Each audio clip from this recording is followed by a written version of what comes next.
কঠোর হওয়ার তাগিদ। বিশ্ব ইজতেমা ঘিরে সাদ ও জুবায়ের পন্থীদের বিরোধ এখনো কাটেনি, একে অপরের বিরুদ্ধে পাল্টাপাল্টি অভিযোগ। জুলাই বিপ্লবের ঘোষণাপত্রের জনমত তৈরিতে জেলায় জেলায় লিফলেট, বৈষম্য বিরোধী আন্দোলন ও জাতীয় নাগরিক কমিটির যৌথ উদ্যোগ। ভাঙা বেনাপোল সড়ক 4 লেন না হওয়ায় পদ্মা সেতুর পুরো সুফল পাচ্ছে না 10 জেলার মানুষ, যানজটের পাশাপাশি ঘটছে দুর্ঘটনা। এবং তীব্র শীতে কাঁপছে উত্তরাঞ্চল, ঘন কুয়াশায় বোরো ধানের বীজতলা ক্ষতিগ্রস্ত।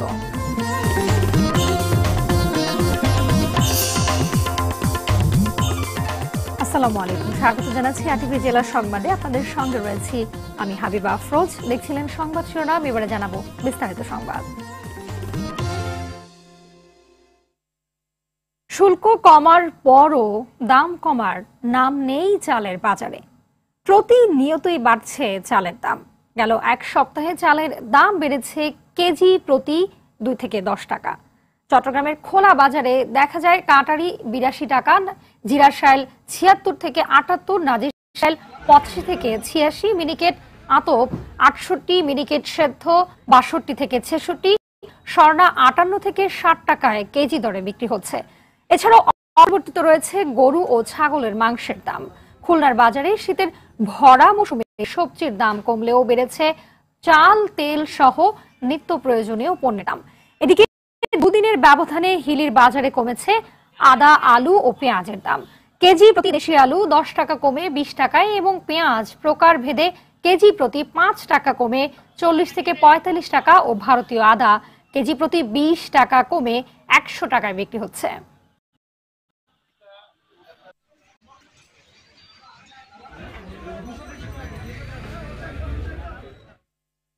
ভাঙা যশোর বেনাপোল সড়কের 4 লেনের কাজ শেষ না হওয়ায় পদ্মা সেতু ও নড়াইলের মধুমতির পুরো সুফল পাচ্ছে না এর অন্তত 10 জেলার মানুষ। স্থানীয়রা জানান, এই সড়কে ভারী যানবাহনের চাপ বহুগুণ বেড়েছে। এতে প্রায় যানজট সৃষ্টি হচ্ছে, ঘটছে ছোট বড় দুর্ঘটনাও। তবে কর্তৃপক্ষ বলছে শিগগিরই জেলা প্রশাসকের কাছে প্রকল্পের নথিপত্র পাঠানো হবে। থেকে সুজয় বক্সির প্রতিবেদন, জানাচ্ছেন সৈয়দ মাহমুদ। দেশের দক্ষিণ পশ্চিমাঞ্চলকে রাজধানী ঢাকার সঙ্গে এক সুতোয় বেঁধেছে পদ্মা সেতু। এতে খুলনা, নড়াইল সহ দক্ষিণের বিভিন্ন জেলার যোগাযোগ ব্যবস্থায় আমূল পরিবর্তন এসেছে। পদ্মা সেতু নড়াইলের মধুমতি সেতু চালু হওয়ায় ভাঙা যশোর বেনাপোল সড়কে বেড়েছে গাড়ির চাপ। স্থানীয়রা জানায়, এশিয়ান হাইওয়ের অংশ হিসেবে ঢাকা থেকে পদ্মা সেতু হয়ে ভাঙা পর্যন্ত সড়ক নির্মাণ করা হলেও ভাঙা থেকে নড়াইল যশোর হয়ে বেনাপোল স্থলবন্দর পর্যন্ত 129.5 কিলোমিটার সড়কটি সরু ও ঝুঁকিপূর্ণ। এতে প্রায়ই লেগে থাকে যানজট। এই রাস্তা অনেক প্রশস্ত করা দরকার। এই রাস্তা তো অনেক জ্যাম, প্রতিনিয়ত গাড়ি অ্যাক্সিডেন্ট হচ্ছে, মানুষ মরতেছে। অ্যাক্সিডেন্ট বেশি হচ্ছে, তেল খাচ্ছে 4 লিটার 10 লিটার।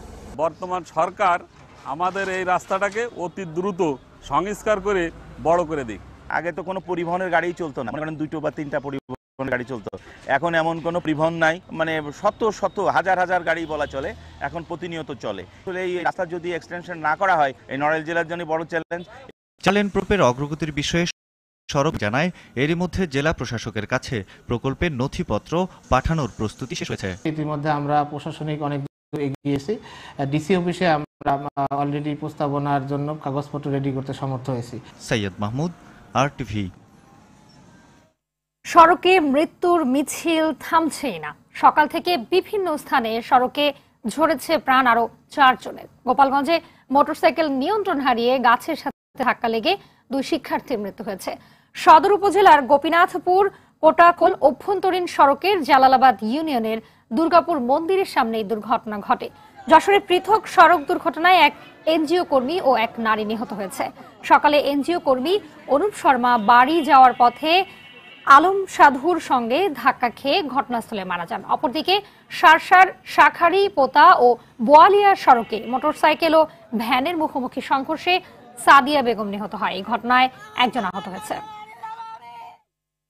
বিশ্ব ইজতেমা আয়োজনে সাদ ও জুবায়ের পন্থীদের বিরোধ এখনো কাটেনি। জুবায়ের পন্থী সমন্বয়ক মোহাম্মদ শাহরিয়ার আহমেদ বলেন, দ্বিতীয় পর্যায়ে ইজতেমা না করতে সরকারের কাছে আবেদন জানানো হয়েছে।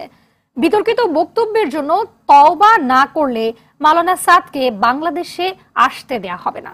অন্যদিকে সাদপন্থী সমন্বয়ক শফিক বিন নাইম জানান, দ্বিতীয় পর্বের বিশ্ব ইজতেমা হবে, তাতে যোগ দিতে সাদ কান্ধলম্বীর ভিসা প্রস্তুতির কাজ চলছে। এ বিষয়ে আরো জানাচ্ছেন এআর বাদল। বিশ্ব ইজতেমা ঘিরে গেল 17 ডিসেম্বর জোবায়ের অনুসারী ও সাদপন্থীদের সংঘর্ষে 3 জন নিহত হয়। সংঘাত এড়াতে দুই পক্ষকে আলাদাভাবে বিশ্ব ইজতেমা পালনে তুরাগ তীরের মাঠ বরাদ্দ দেয়া হয়। 31 জানুয়ারি থেকে 2 ফেব্রুয়ারি জোবায়ের পন্থীদের ইজতেমা হবে, আর 7 থেকে 9 জানুয়ারি হবে সাদ অনুসারীদের ইজতেমা। দ্বিতীয় ধাপের বন্ধ করতে সরকারকে জানিয়েছে জোবায়ের অনুসারীরা। সাদপন্থীদের বিশ্ব ইজতেমা আমরা বাতিল করা, টঙ্গীর মাঠে বাতিল করার আমরা আবেদন জানিয়েছি। আমরা আশা করতেছি দ্বিতীয় পর্ব আমাদের শুরাই নিজামের অধীনেই দ্বিতীয় পর্বটা সম্পন্ন হবে। এদিকে দ্বিতীয় ধাপে ইজতেমা আয়োজনের প্রস্তুতি নিচ্ছে সাদ অনুসারীরা। ইজতেমা ইনশাআল্লাহ কেউ বাধা দিতে পারবে না। আর আমরা সরকার যেহেতু একটা সিদ্ধান্ত নিচ্ছে এবং সমস্ত মন্ত্রণালয় বসে এটা সিদ্ধান্ত নিচ্ছে, তো আমরা ওই সিদ্ধান্তকে সাধুবাদ জানাই। ইনশাআল্লাহ হযরত মাওলানা সাদ সাহেব ইনশাআল্লাহ আসবে। ভিসার ব্যাপারে আলোচনা চলতেছে, আলোচনা চলমান। দুপক্ষই সমঝোতা চায়, তবে তাদের রয়েছে আলাদা দাবি। সুতরাং সাদ সাহেব যতক্ষণ না সংশোধন হয়ে ফিরে না আসবে ততক্ষণ আপনারা ওনাকে বর্জন করে আমাদের সাথে মিলেমিশে কাজ করুন।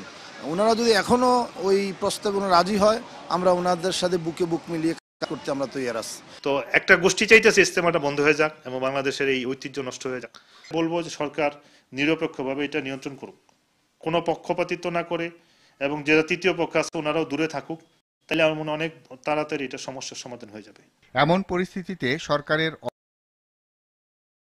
অবহেলায় স্বরাষ্ট্র উপদেষ্টা দ্বিতীয় পর্যায়ে বিশ্ব ইজতেমা হতে দিবে না, এই ধরনের কোনো ইনফরমেশন আছে? এটা আমি পরে যে সময় আলাপ হইলে আপনার সাথে পরে কথা বলবো না, এই ব্যাপারে পরে কথা বলবো না। এআর বাদল, RTV, ঢাকা। জুলাই বিপ্লবের ঘোষণাপত্রের পক্ষে জনমত তৈরিতে বিভিন্ন জেলায় লিফলেট বিতরণ করা হয়েছে। সকাল থেকে বৈষম্য বিরোধী ছাত্র আন্দোলন ও জাতীয় নাগরিক কমিটির এই কর্মসূচি হয়। জাতীয় নাগরিক কমিটির মুখ্য সংগঠক সার্জিস আলম বলেন, 24 অভ্যুত্থানের ঘোষণাপত্রে সবার আগে শেখ হাসিনার বিচারের বিষয়টি দেখতে চায় মানুষ। জেলা প্রতিনিধিদের তথ্যছবিতে বিস্তারিত জানাচ্ছেন সাইদ মাহমুদ। জুলাই অভ্যুত্থানে শহীদদের রাষ্ট্রীয় স্বীকৃতি এবং আহতদের বিনামূল্যে সুচিকিৎসা নিশ্চিত করা সহ 7 দফার ঘোষণাপত্রের সমর্থনে সপ্তাহব্যাপী লিফলেট বিতরণ কর্মসূচি পালন করছে বৈষম্য বিরোধী ছাত্র আন্দোলন ও জাতীয় নাগরিক কমিটি। ভোলা শহরে লিফলেট বিতরণ ও পথসভায় অংশ নেন জাতীয় নাগরিক কমিটির মুখ্য সংগঠক সার্জিস আলম। আমরা তাদেরকে বলেছি তারা ঘোষণাপত্র কি দেখতে চায়, তারা সবার আগে বলেছে তারা ওই খুনি হাসিনার ফাঁসি দেখতে চায়। জুলাই ঘোষণাপত্রের সমর্থনে বরিশাল নগরীর নথুল্লাবাদ কেন্দ্রীয় বাস টার্মিনাল এলাকায় শুরু হয় জনসংযোগ। জাতীয় নাগরিক কমিটির কেন্দ্রীয় যুগ্ম সদস্য সচিব ডাক্তার মাহমুদ আলম মিতু সহ স্থানীয় নেতাকর্মীরা উপস্থিত ছিলেন। ফ্যাসিবাদী ব্যবস্থার মূলোৎপাটনে সবাইকে ঐক্যবদ্ধভাবে কাজ করার আহ্বান জানান তারা। জুলাইয়ের প্রেরণা দিতে হবে ঘোষণা, এই স্লোগানে জনসমর্থন আদায়ে ঝালকাঠি প্রেস ক্লাব চত্বর থেকে কার্যক্রম শুরু করে জেলা বৈষম্য বিরোধী ছাত্র আন্দোলন ও জাতীয় নাগরিক কমিটি। এ সময় জাতীয় নাগরিক কমিটির কেন্দ্রীয় সদস্য শরীফ ওসমান হাদি, বৈষম্য বিরোধী ছাত্র আন্দোলনের কর্মী খালিদ সাইফুল্লাহ, রায়ান বিন কামাল ও আরিফা আক্তার সহ অনেকেই উপস্থিত ছিলেন।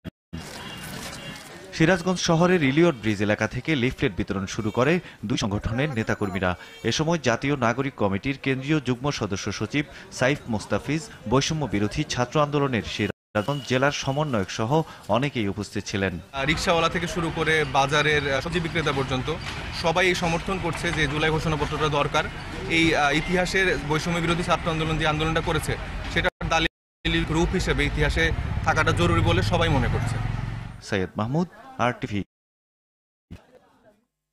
যুদ্ধ অপরাধের নামে জামায়াত নেতাদের অন্যায়ভাবে ফাঁসি দেওয়া সহ নানা অপকর্মের কারণে শেখ হাসিনাকে মানুষ দেশ থেকে পালাতে বাধ্য করেছে বলে মন্তব্য করেছেন জামায়াতের সেক্রেটারি জেনারেল ও সাবেক সংসদ সদস্য অধ্যাপক মিয়া গোলাম পারওয়ার। সকালে গাজীপুরের ভবানীপুর মুক্তিযোদ্ধা কলেজ মাঠে এক সমাবেশে প্রধান অতিথির বক্তব্যে তিনি কথা বলেন। এছাড়াও খুনের মামলার আসামি শেখ হাসিনাকে আশ্রয় দেয়ায় ভারতের সমালোচনাও করেন এই জামায়াত নেতা।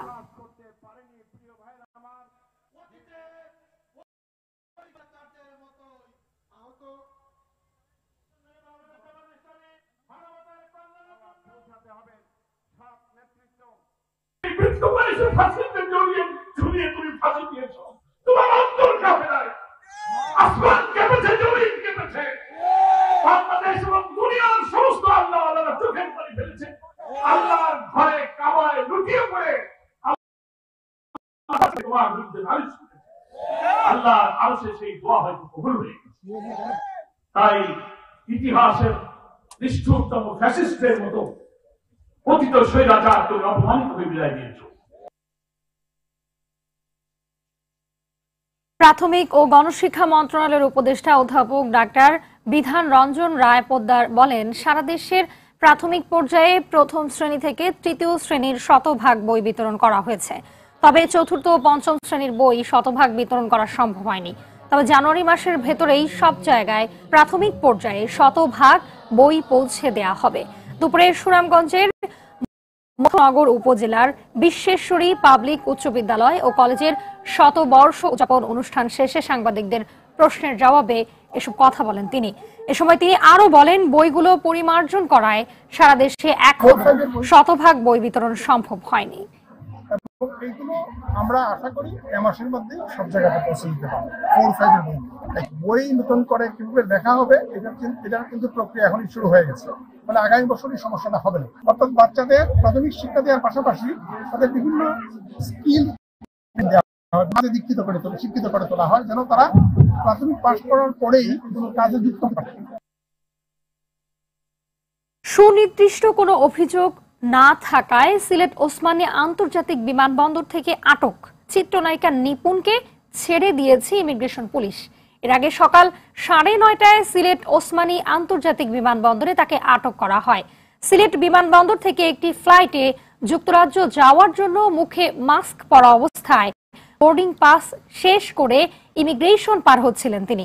এ সময় তাকে চিনে ফেলেন ইমিগ্রেশন বিভাগের দায়িত্বশীলরা। পরে তার ফ্লাইট বাতিল করে তাকে ইমিগ্রেশন পুলিশ হেফাজতে নেওয়া হয়। ওসমানী আন্তর্জাতিক বিমানবন্দর সূত্রে জানা যায়, জাতীয় নিরাপত্তা গোয়েন্দা সংস্থা NSI এর আপত্তির মুখে তাকে আটক করা হয়েছিল। বিমানবন্দরের নিপুণ নিজেকে নাসরিন আক্তার দাবি করেন। তার পাসপোর্টেও নাম রয়েছে নাসরিন আক্তার।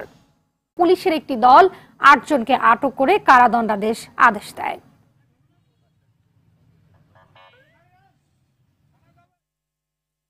তীব্র শীতে কাঁপছে উত্তরাঞ্চল। সর্ব উত্তরের জেলা পঞ্চগড়ে সর্বনিম্ন তাপমাত্রা রেকর্ড হয়েছে 7.8 ডিগ্রি সেলসিয়াস। চুয়াডাঙ্গায় অব্যাহত রয়েছে মৃদু শৈত্যপ্রবাহ। ঘন কুয়াশার হিমেল হাওয়ায় বিপর্যস্ত জনজীবন। হাসপাতালে বেড়েছে শীতজনিত রোগী। এ জেলায় সর্বনিম্ন তাপমাত্রা রেকর্ড হয়েছে 9.3 ডিগ্রি। নওগাঁয় দিনে সূর্যের দেখা পেলেও সন্ধ্যা থেকে সকাল পর্যন্ত তীব্র শীত অনুভূত হচ্ছে। দিনাজপুরে মাঝারি শৈত্যপ্রবাহ বইছে। সবচেয়ে বেশি বিপাকে নিম্নবিত্তরা।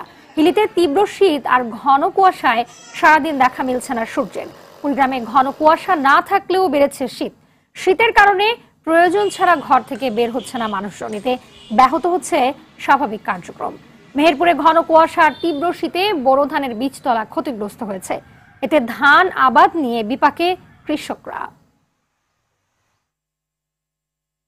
নেত্রকোনার দুর্গাপুরে এক পুলিশ কর্মকর্তাকে কুপিয়ে হত্যা করেছে দুর্বৃত্তরা। পুলিশের ধারণা পারিবারিক বিরোধে তাকে হত্যা করা হয়েছে। বৃহস্পতিবার সন্ধ্যায় এই ঘটনা ঘটে। এসআই শফিকুল উপজেলার নোয়াগাঁও গ্রামের বাসিন্দা। তিনি জামালপুর পুলিশ লাইনে কর্মরত ছিলেন এবং ছুটিতে গ্রামের বাড়ি দুর্গাপুরে যায়। দুর্গাপুর থানার ওসি বাচ্চু মিয়া জানান, সন্ধ্যায় বাজার করার উদ্দেশ্যে বাসা থেকে বের হন শফিকুল। পথে দুর্গাপুর পৌর শহরের উকিল পাড়ায় দুর্বৃত্তরা তাকে কুপিয়ে হত্যা করে। এছাড়াও কক্সবাজার সমুদ্র সৈকতের সুগন্ধা পয়েন্টে খুলনা মহানগর স্বেচ্ছাসেবক লীগ নেতা ও সাবেক কাউন্সিলর গোলাম রব্বানীকে গুলি করে হত্যা করা হয়েছে। গেল রাতে এই দুর্ঘটনা ঘটে। এতে জড়িত সন্দেহে খুলনার 16 নম্বর ওয়ার্ডের সাবেক কাউন্সিলর শেখ হাসান ইফতেখারকে আটক করা হয়েছে।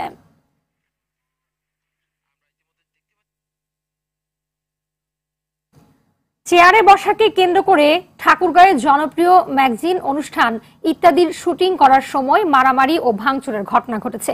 এতে নির্ধারিত সময়ের আগেই পরিচালক হানিফ সংকেত অনুষ্ঠানটি স্থগিত করেন। বৃহস্পতিবার রাতে জেলার রানীশংকৈল উপজেলার রাজা টঙ্কনাথের রাজবাড়ির সামনে এই ঘটনা ঘটে। পুলিশ জানায় ইত্যাদি অনুষ্ঠানের জন্য জেলার প্রায় ৩,০০০ মানুষের প্রবেশের ব্যবস্থা করেছিল কর্তৃপক্ষ। তবে সেখানে আরো বেশি মানুষ আসায় চেয়ারে বসাকে কেন্দ্র করে বিশৃঙ্খলা ও মারামারি হয়। পরে অনুষ্ঠান মাঝ পথে স্থগিত করে দেওয়া হয়। তবে আবারও মধ্যরাতে স্বল্প সংখ্যক দর্শক নিয়ে অনুষ্ঠানের শুটিং শেষ করে কর্তৃপক্ষ। পিরোজপুরের কাউখালীতে স্কুল পড়ুয়া ছাত্রীকে ধর্ষণ চেষ্টার অভিযোগে মোহাম্মদ রবি হাসান শিকদারকে আটক করেছে পুলিশ। জানা যায়, উপজেলার স্কুল পড়ুয়া ছাত্রীকে অটোরিকশা চালক রবি হাসান শিকদার কুপ্রস্তাব দেয়। বৃহস্পতিবার ওই ছাত্রীকে জোরপূর্বক ধর্ষণের চেষ্টা করে। তখন ওই ছাত্রীর চিৎকারে স্থানীয়রা এগিয়ে এলে রবি পালিয়ে যায়। পরে কাউখালী থানায় অভিযোগ দায়ের করলে পুলিশ অভিযান চালিয়ে রবিকে আটক করে। এদিকে ব্রাহ্মণবাড়িয়ার আখাউড়ায় ৩ মাদক ব্যবসায়ীকে গ্রেপ্তার করেছে পুলিশ। সকালে সংবাদ সম্মেলনে এই তথ্য নিশ্চিত করেন আখাউড়া থানার ভারপ্রাপ্ত কর্মকর্তা। অপরদিকে সুনামগঞ্জের তাহিরপুরে লাউয়ের গড় সীমান্ত এলাকায় অভিযান চালিয়ে অবৈধভাবে ভারত থেকে আনা ৪,৩১০ কেজি ফুসকা জব্দ। দর্শক, জেলা সংবাদের বাকি অংশ দেখতে থাকুন আরটিভির ফেসবুক পেজে।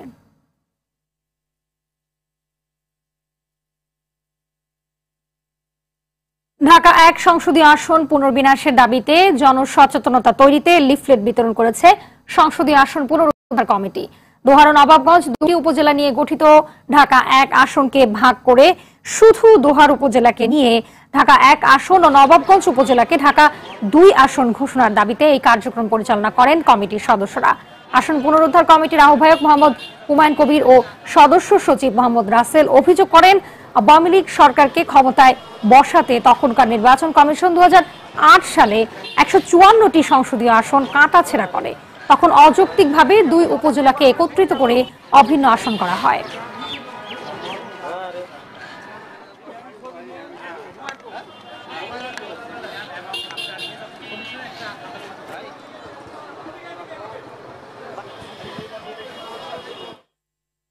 $১৯৫ মন ইলিশ নিয়ে পটুয়াখালীর আলীপুর মৎস্য অবতরণ কেন্দ্রে এসেছে একটি মাছ ধরার ট্রলার। বৃহস্পতিবার সন্ধ্যায় এসব মাছ নিয়ে বিসমিল্লাহ ১ ট্রলারটি মেসার্স 5 স্টার ফিশ নামে একটি আড়তে নিয়ে আসা হয়। এরপর 3টি সাইজে মাছগুলো আলাদা করে সকাল থেকে দুপুর পর্যন্ত নিলামের মাধ্যমে বিক্রি হয় 40,14,000 টাকায়।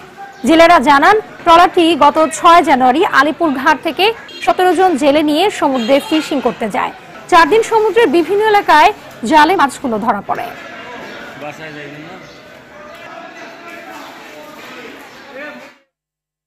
আরটিভিদের সংবাদ প্রচারের পর হানিফ দম্পতির সহায়তায় এগিয়ে এসেছে স্বপ্নপূরণ যুব ফাউন্ডেশন। বরগুনার পাথরঘাটার বিষখালী নদীর পাড়ে নীলিমা পয়েন্টের পাশে ঝুপড়ি ঘরে বসবাস করেন ভূমিহীন হানিফ দম্পতি। খেয়ে না খেয়ে দিন কাটে তাদের। আরটিভিতে এমন সংবাদ প্রচারের পর স্বপ্নপূরণ ফাউন্ডেশনের সভাপতি নেহা তার দলের সদস্যদের নিয়ে এই দম্পতিকে সহায়তা করেন। দম্পতিকে সহায়তা হিসেবে 1 মাসের বাজার করে দেন। এ সময় ফাউন্ডেশনের সভাপতি নেহা জানান, সামাজিক কল্যাণমূলক যে কোনো প্রয়োজনে পাশে থাকবে। ঐতিহ্যকে লালন করে আমার এ দেশ, বাংলার পিঠাপুলি খেতে লাগে বেশ, এই স্লোগানকে সামনে রেখেই গাজীপুরের কালিয়ে করে আয়োজন করা হয়েছে পিঠা উৎসবের। সকালে উপজেলার আইডিয়াল পাবলিক স্কুল অ্যান্ড কলেজে মিলনায়তনে 6টি স্টলে পাটিসাপটা, পলি পিঠা, ভাপা, ঝাল পিঠা, চিতই, পোয়া, দুধ চিতই সহ প্রায় 100 ধরনের পিঠা স্থান পায়। নগর সংস্কৃতির প্রভাবে হারিয়ে যাওয়া পিঠাকে নতুন প্রজন্মের কাছে পরিচিত করতে পিঠা উৎসবের আয়োজন করে আয়োজকরা। নানা ধরনের পিঠার সঙ্গে পরিচয় ও এর স্বাদ গ্রহণ করতে শিক্ষক শিক্ষার্থী ছাড়াও দর্শনার্থীরা ছুটে আসে, প্রশংসা করেন। শীতকাল উপলক্ষে বগুড়া সারিয়াকান্দি উপজেলার ফুলবাড়ি ইউনিয়নের চর ডোমকান্দি গ্রামে শুরু হয়েছে 5 দিন ব্যাপী পৌষ মেলা। গেল বুধবার মেলার উদ্বোধন করেন বিএনপির সাবেক কাজী ইরফানুর রহমান রিন্টু। মেলার প্রধান আকর্ষণ ঘোড়দৌড়। প্রতিদিন বিকেল 3টা থেকে ঘোড়দৌড় শুরু হয়, শেষ হয় সন্ধ্যার আগে। ঘোড়দৌড় দেখতে সমাগম ঘটে বিভিন্ন জায়গা থেকে আসা হাজার হাজার দর্শকের। ঘোড়দৌড়ে অংশ নিয়েছে আল্লাহর দান, সালমান রাজ, কাটিং মাস্টার, আল্লাহ ভরসা, রহিম 24 সহ বিভিন্ন স্থান থেকে আসা বাহারি নামের ঘোড়া। এছাড়াও মেলায় কসমেটিক্স, মাছ, মাংস, ছোটদের খেলনা, তৈরি তৈজসপত্র, ফল সহ নানা ধরনের দোকান বসেছে। মেলা উপলক্ষে গ্রামের প্রতিটি বাড়িতে আত্মীয় স্বজনদের আগমন ঘটে। এই গ্রামের মানুষ অনেক আনন্দ উপভোগ করতেছে এবং তারা এই স্বতঃস্ফূর্তভাবে আনন্দের বহিঃপ্রকাশ, এটা আসলে আমার কাছে আমি নিজেও আবেগ আপ্লুত হয়ে গেছি। দেশের বিভিন্ন স্থানের সভা সমাবেশ ও মানববন্ধনের খবর জানাচ্ছেন সহকর্মী নাদিরা সুলতানা। মহাসড়ক সংস্কার সহ 4 দফা দাবিতে যশোরে বিক্ষোভ মিছিল করেছে বৈষম্য বিরোধী ছাত্র আন্দোলনের নেতাকর্মীরা। বাগেরহাটে বিগত সরকারের সময় বন্ধ হওয়া লখপুর গ্রুপের রপ্তানিমুখী 17টি শিল্প প্রতিষ্ঠান চালুর দাবিতে রাস্তায় নেমেছেন কয়েক হাজার শ্রমিক। খুলনা মংলা মহাসড়কের কাটাখালীতে মানববন্ধন বিক্ষোভ মিছিল করেন তারা।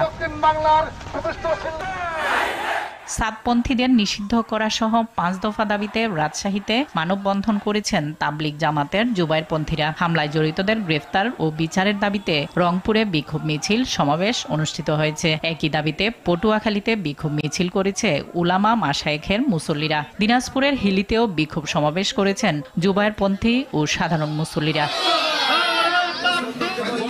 2 দশক পর অনুষ্ঠিত হতে যাচ্ছে নড়াইল সদর পৌর বিএনপির প্রতীক্ষিত দ্বিবার্ষিক কাউন্সিল। কুমিল্লার দেবিদ্বারে বিএনপির কর্মী সভা অনুষ্ঠিত হয়েছে। উপজেলার গুনাইঘর ইউনিয়নের পদ্মকোট বাজারে এই কর্মী সভায় উত্তর জেলা বিএনপির সাবেক সিনিয়র যুগ্ম সাধারণ সম্পাদক ব্যারিস্টার রিজভিউল আহসান মুন্সী উপস্থিত ছিলেন। ব্রাহ্মণবাড়িয়ার কসবায় বিপুল পরিমাণ ভারতীয় মদ উদ্ধার করেছে পুলিশ। উপজেলার কাইমপুরের উত্তর চকবস্তায় এই মাদক উদ্ধার করা হলেও পালিয়ে যায় ব্যবসায়ীরা। পিরোজপুরে ইসলামী ছাত্র আন্দোলনের জেলা সম্মেলন অনুষ্ঠিত হয়েছে। দলের কেন্দ্রীয় সহসভাপতি মোহাম্মদ সহ অন্যরা এ সময় উপস্থিত ছিলেন। পিরোজপুর শহরে শীতার্তদের মাঝে কম্বল বিতরণ করেছে বাংলাদেশ সেনাবাহিনী। পিরোজপুর সেনা ক্যাম্পের মেজর কাজী জাহিদুল ইসলাম এ সময় উপস্থিত ছিলেন। রাঙ্গামাটির কাপ্তাই উচ্চ বিদ্যালয়ের 40 বছর পূর্তি উপলক্ষে রুবি জয়ন্তী ও পুনর্মিলনী অনুষ্ঠিত হয়েছে। এ সময় আলোচনা সভা ও শিক্ষকদের সম্মাননা দেয়া হয়। তারুণ্যের উৎসব উদযাপনে বরিশালের ডিসি কাপ টি20 ক্রিকেট টুর্নামেন্টের উদ্বোধন করেন জেলা প্রশাসক মোহাম্মদ দেলোয়ার হোসেন। কোন ষড়যন্ত্রই বাংলাদেশের অগ্রযাত্রাকে রুখে দিতে পারবে না বলে মন্তব্য করেছেন বিএনপির চেয়ারপারসনের উপদেষ্টা জহিরুল হক শাহজাদা মিয়া। ফরিদপুরের সদরপুরে আয়োজিত ওয়াজ মাহফিলে তিনি এসব কথা বলেন। বিএনপির জনপ্রিয়তায় ঈর্ষান্বিত হয়ে নেতাকর্মীদের নামে চাঁদাবাজি সহ নানা ধরনের অসত্য তথ্য প্রচার করা হচ্ছে বলে অভিযোগ করেন মানিকগঞ্জ বিএনপির সভাপতি আফরোজা খান রীতা। শিবালয়ে এক অনুষ্ঠানে তিনি এসব কথা বলেন। বাংলাদেশ রেলওয়ে এমপ্লয়িজ লীগ রাজবাড়ী শাখার বার্ষিক সম্মেলন অনুষ্ঠিত হয়েছে। 31 দফা বাস্তবায়নের টাঙ্গাইলের লিফলেট বিতরণ করেছে জিয়া মঞ্চ।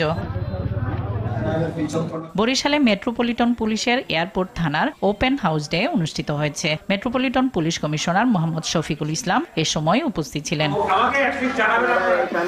নোয়াখালীতে বিএনপির ভারপ্রাপ্ত চেয়ারম্যান তারেক রহমানের নির্দেশে অসহায় মানুষের মাঝে শীতবস্ত্র বিতরণ করা হয়েছে।